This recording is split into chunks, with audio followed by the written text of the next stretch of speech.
Je vous ai déjà parlé plusieurs fois de l'Évangile de Jean, qui était un bijou de littérature. Il a été construit comme des poupées russes. Si vous regardez le départ, le premier chapitre, vous avez «Viens et vois» et vous avez un texte et quelques lignes plus loin, vous avez «Viens et vois» et vous avez, «Voici Jésus, l'agneau qui ôte le péché du monde» et c'est repris une deuxième fois et au milieu, il y a quelque chose ou bien la phrase qui est mise en évidence, c'est l'essentiel ou bien c'est les bords et ça fait comme des poupées russes. Vous savez ce que c'est les poupées russes? C'est une petite poupée qui est à l'intérieur d'une plus grande, à l'intérieur d'une plus grande et il y a comme ça des écrits à l'intérieur, des écrits. Verlaine, Baudelaire, Rimbaud, c'est rien à côté de l'Évangile de Jean. Au centre des 4 évangiles, au départ, il y a la femme adultère. Le centre, le milieu, c'est le principal. Et les rouleaux avant les codex. Donc les codex, ça veut dire livre, ça veut dire on les ouvre comme ça. Codex, ça veut simplement dire ce sont des pages reliées. Et auparavant, il y avait des rouleaux et on déroulait le rouleau et au centre, il y avait le message central, le message du milieu, le message le plus important. Alors la femme adultère de l'évangile de Jean, c'est le message central. Mais elle n'était pas au milieu de l'évangile de Jean. Matthieu était placé en premier, puis Jean, puis Luc, puis Marc. Et l'histoire de la femme adultère était vraiment au centre. Et nous avons 2 codex, le codex de Bèze et le codex Washington Janus, c'est Washington quelque chose, qui est aussi appelé Frere, Freur, F-R-E-E-R, en anglais E-E, ça fait I, ça se prononce I. Donc le codex de Frere, qui est aussi celui de Washington, et le codex de Bèze, qui est celui de Cambridge en Angleterre, ont la particularité d'avoir les évangiles Matthieu, Jean, Luc, Marc. Et ça s'appelle l'ordre occidental, donc de l'Empire romain d'Occident.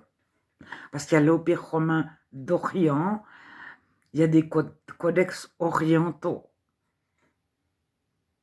Alors, ces codex étaient faits par des empereurs qui étaient très riches, mais vraiment très riches. On a estimé que faire l'évangile de Matthieu, sur des peaux de bêtes jeunes, mais enfin des peaux pas prestigieuses, revenait à 16 000 €. L'évangile de Matthieu, écrit à la main sur des peaux de bêtes normales, c'est 16 000 €. Donc les 4 évangiles sur des peaux de vélin, on prenait les petits veaux avant leur naissance, ils avaient la peau très très fine, très souple, et ça donnait un cuir nettement meilleur. Alors comment était pris ces petits veaux, je ne sais pas. Il en fallait beaucoup pour faire un codex pour un empereur. Mais chaque empereur de les années 400 a commandé 50 ou 100 bibles sur peau de vélin. Alors, c'était des bibles qui étaient réservées aux empereurs. Elles étaient prestigieuses, elles valaient une petite fortune. Alors, c'est pour ça qu'il nous en reste. Aussi parce que lors des conflits, Les empereurs les conservaient avec leurs bijoux, ça faisait partie de leurs valeurs précieuses. Donc s'ils en avaient 50, ils arrivaient quand même à en sauvegarder une ou deux. Bon, ils avaient distribué quelques bibles à leur famille ou à leurs amis. Alors, d'avoir placé la femme adultère au milieu, d'offrir le message central, le message le plus important, c'est une signification. C'est la fin des punitions. C'est la fin de la lapidation, mais c'est pas remplacé par des coups de bâton ou c'est pas remplacé par de l'emprisonnement ou des amendes. C'est la fin des punitions. Donc c'est la fin des tribunaux. Donc c'est la fin de faire appliquer une loi. Il n'y a plus de jugement. Et c'est le message de Jésus. Dieu juge. Et Paul dira, un seul me juge, c'est Dieu. Je ne me juge même pas moi-même. Alors, on retrouve dans Acte 15, le livre des Actes, les lois chrétiennes, c'est-à-dire ne pas être un païen, c'est logique. Ne pas tuer des animaux en les faisant souffrir. Alors, tout dépend des traductions, il y a étouffer. Je crois qu'il y a d'autres verbes à la place d'étouffer. Tout dépend de les vieilles Bibles, si vous retrouvez. Donc, c'est cachère, ne pas faire de mal aux animaux en les tuant. Mais c'est tout. C'est les lois qui seraient prises de l'Ancien Testament et ne pas boire de sang parce qu'on faisait saigner des animaux vivants, puis on buvait leur sang comme on aurait bu leur lait. Puis après, on renvoyait l'animal, il était peut-être un peu étourdi parce qu'il manquait de sang, mais enfin, tout dépend de la grandeur de l'animal, et il en avait encore beaucoup. Et il repartait. Alors, le sang, c'est l'âme. Et scientifiquement, il a été démontré que même lors des transfusions de sang, on reçoit comme une mémoire de la personne qui nous a donné du sang. Comme l'eau garde en mémoire, elle est différente si elle a contenu certains minéraux. Même si elle ne les contient plus, elle en garde la trace. Alors le sang encore plus. Si une personne a été accidentée plusieurs fois, si elle donne son sang est marqué par les accidents qu'elle a eus ou par les traumatismes psychologiques. Alors, fin de la parenthèse.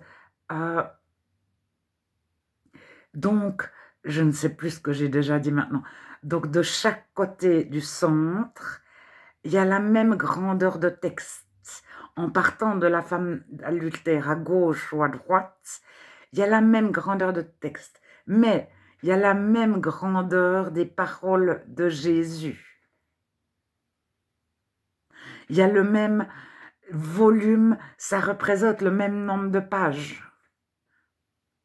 Et les récits sont aussi proportionnés. Alors, je n'ai pas compris la phrase, j'avoue, sur Wikipédia, c'est marqué ça passe du simple au double.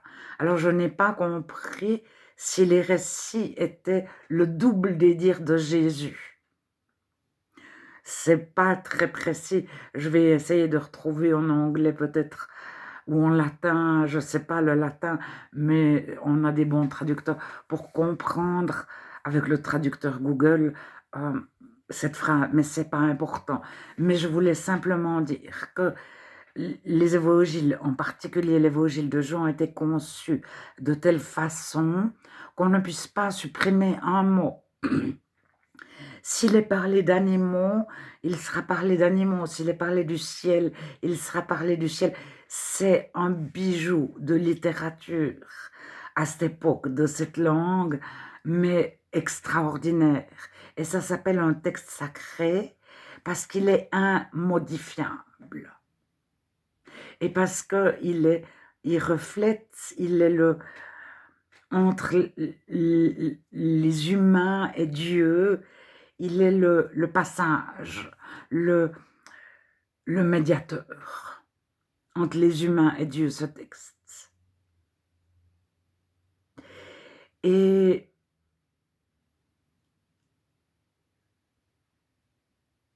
si on souhaitait supprimer une lettre, c'était pas possible, il n'y avait pas d'espace. Le grec, il y a eu plusieurs grecs, comme il y a le vieux français, etc.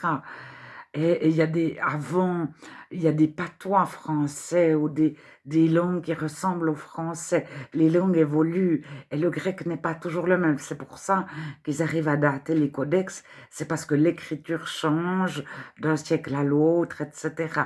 Mais alors, le codex de Bèze et je ne sais pas, le codex washingtonien, mais celui de Bèze, en tout cas, repose de façon certaine sur un codex, sur un texte. On ne sait pas sur quel support il était, si c'était quelque chose de prestigieux, fait pour un empereur autre, mais il date de Polycarpe et il aurait été fait à Smyrne, en Turquie. Aujourd'hui, Smyrne s'appelle Izmir. Et Polycarpe, c'est vraiment un chrétien qui a connu l'apôtre Jean. Et Jean était dans les îles et Polycarpe aussi. Et donc, dans les îles de Turquie, par là, Jean a enseigné Polycarpe. Et il y a certainement transmis des textes. Et Polycarpe les a fait faire, ou les a recopiés, ou les a traduits de la langue parlée à Smyrne. C'est comme ça que ça se faisait. Et nous avons des textes au syriaque, en copte, en arménien, qui n'est pas l'araméen, arménien d'Arménie, qui n'est pas l'araméen, qui est une évolution de l'hébreu. L'araméen, c'est l'hébreu parlé qui a évolué au fil du temps. Et nous avons des textes de d'autres langues et on pense même que l'évangile de Matthieu a été écrit en tout premier en syriaque. Le grec biblique des codex est un grec fait par Constantin.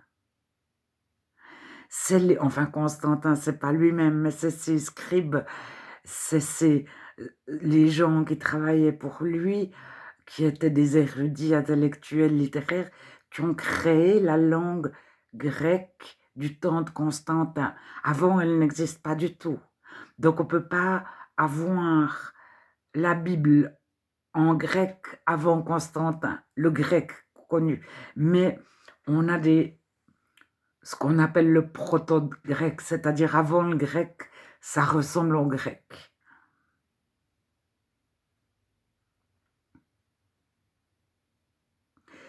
Alors, c'était pour dire qu'il n'existe pas d'écrit aussi bien fait que les évangiles. Il n'y a pas un autre texte qui est écrit de façon si admirable, si exceptionnelle. Alors, je sais que un ou deux ont voulu supprimer la Bible, la modifier, les évangiles. Et ce qu'ils ont fait, c'est qu'ils ont enlevé le centre, la femme adultère, qui ne figure pas dans un ou deux manuscrits retrouvés dans une ou deux sources. Parce que les manuscrits et les sources, souvent nous avons des tout petits bouts des évangiles ou un tout petit bout du livre des Actes ou un tout petit bout d'une lettre. C'est avant les pots, enfin, en même temps, c'est des fois des papyrus. Les papyrus, c'est fait avec des roseaux, c'est le papier est fait avec des arbres. Donc, le papyrus, c'est une sorte de papier assez grossier, plus ou moins fin. Mais, bon, il était plus solide que notre papier actuel, mais moins solide qu'une peau de vélin.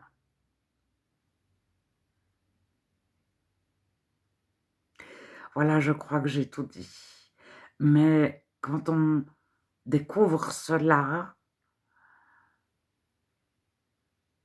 on se dit que les personnes qui ont réalisé ça avaient reçu un savoir particulier de Dieu. Dieu donne l'intelligence, c'est plusieurs fois dans l'Ancien Testament, pour fabriquer des objets en or. Dieu leur a donné l'agilité et l'intelligence. Je ne sais plus quels objets, mais vous retrouvez ça au début de l'Ancien Testament. Et Dieu leur avait donné de l'habileté pour fabriquer des objets en or. Et il y a un tel niveau littéraire aux évangiles que ce sont des personnes des fois peu instruites. Mais l'évangile de Jean, on pense quand même que c'est la nièce de Théophile. Donc Théophile, c'était un grec qui avait été envoyé au Sanhédrin juif. Et il avait une nièce. On ne connaît pas son nom, ou en tout cas pas par la Bible. Peut-être que son nom est connu en dehors de la Bible. Mais il est parlé d'elle. Les femmes n'ont pas tellement de nom dans l'évangile de Jean, mais vous la retrouvez dans l'évangile de Jean. Et peut-être aussi dans Luc. Et cette nièce, elle était proche du Sanhédrin, elle avait des scribes à sa disposition. Et ce serait le disciple que Jésus aimait, qui est devenu Jean au cours de l'histoire, parce qu'on n'aurait pas pu laisser une femme. Mais là, l'intelligence d'avoir mis le disciple que Jésus aimait, donc disciple, c'est féminin masculin, on peut dire la disciple que Jésus aimait. C'est comme ministre, un ou une ministre, un ou une disciple, un ou une sainte, un frère, un sœur, c'est le même mot en grec. Et donc, le ou la disciple que Jésus aimait dit à la fin de l'évangile, c'est moi qui ai écrit, mais elle a pu faire écrire par des scribes. C'est un vrai travail de personnes formées uniquement à écrire, à copier et à créer des textes. C'est des graphistes, des personnes qui connaissent vraiment, vraiment les écritures, la façon d'écrire, plus que même les gens très riches, très instruits savaient écrire, mais pas de façon aussi pointue. Et c'est tellement pointu que